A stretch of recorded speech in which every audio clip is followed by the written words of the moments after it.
আল্লাহ রসুল সাল্লাল্লাহু আলাইহি ওয়াসাল্লাম বলেন যে রোজা কবুল হওয়ার জন্য 6টা গুণ আমাদেরকে অর্জন করতে হবে। কয়টা? 6টা। এই 6টা দিক আমাদের খেয়াল করে রোজা রাখতে হবে। যদি আমরা পারি তাহলে আশা করা যায় আমাদের রোজাটা আল্লাহ পাক রব্বুল আলামিন কবুল করবেন।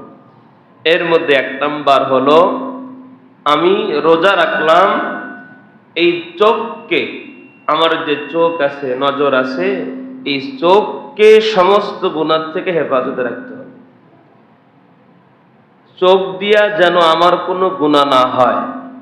নজরের হেফাজত এটা বড় দামি একটা জিনিস। চোখ দিয়েই গুনাহ কি হয়? শুরু হয়।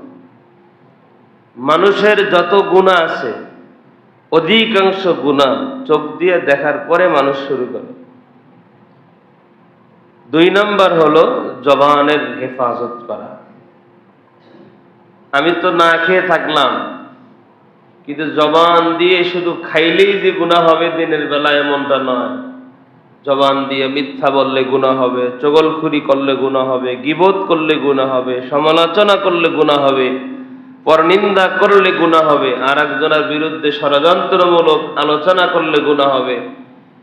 এক কথায় জবান দিয়া যত গুনাহ হয় সমস্ত গুনাহ থেকে এই জবানকে হেফাজতে রাখতে হবে। 3 নাম্বার, কানের গুনাহ। কানের গুনাহ কি? এই কান দিয়া গান শোনা যাবে। এই কান দিয়া খারাপ ফাহেসা কথা শোনা যাবে না। এই কানকে গুনাহ থেকে হেফাজতে রাখা গেল 3 নাম্বার। 4 নাম্বার, বাকি অঙ্গ প্রত্যঙ্গেরও কিন্তু গুনাহ আছে। এই অঙ্গ প্রত্যঙ্গের, হাতের গুনাহ, পায়ের গুনাহ। হাতের গুনাহ কি? গুনাহের কোনো কাজকে আমি আমার হাত দিয়ে যদি আমি অগ্রসর হই, যেমন একটা জিনিস চুরি করা, এই চুরির দিকে আমি আমার হাত বাড়ালাম, এটাও আমার হাতের গুনাহ। আমি এক জায়গায় অনুষ্ঠান হবে, নৃত্য অনুষ্ঠান হবে, নাচের অনুষ্ঠান হবে, গানের অনুষ্ঠান হবে, আমি আমার পাকে বাড়ালাম ওই জায়গায় যাওয়ার জন্য, এটা আমার পায়ের গুনাহ। এইভাবে অন্যান্য অঙ্গ প্রত্যঙ্গের যে গুনাহগুলো আছে এই গুনাহ থেকেও নিজেকে হেফাজতে রাখতে হবে। 5 নাম্বার, ইফতারের সময় আমরা অনেকেই আছি ইফতারের সময় খাইতে বসলে নামাজ পরে পড়বো না, আগে খেয়ে নেই। এরকম হয় কিনা?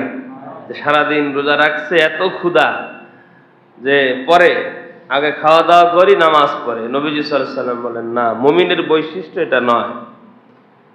মুমিন ইফতারের সময় একেবারেই গলা পর্যন্ত পেট ভরে খাবে না। কারণ ইফতারের সময় খেয়াল করবেন, যদি একটু খাবার বেশি হয়ে যায় কোনো কারণবশত, কারণ সবাই চেষ্টা করে কম খাওয়ার জন্য, বেশিরভাগ মানুষ, কোনো কারণেই যদি কোনো ইফতারের দিন একটু খাবার ভালো হয়, বেশি খাইলেই দেখবেন তখন শরীর ক্লান্ত হয়ে যায়, শুইতে মনে চায়, ঘুমাইতে মনে চায়, তখন তারাবির নামাজ পড়তে অলসতা চলে আসে। এই জন্য ইফতারের সময় বেশি না খাওয়া, এটাও একটা রোজাদারের বড় গুণ। ইফতারের সময় বেশি খাইলে পরবর্তীতে যে ইবাদতগুলো আছে এই ইবাদতগুলো করতে বান্দার অলসতা চলে আসবে।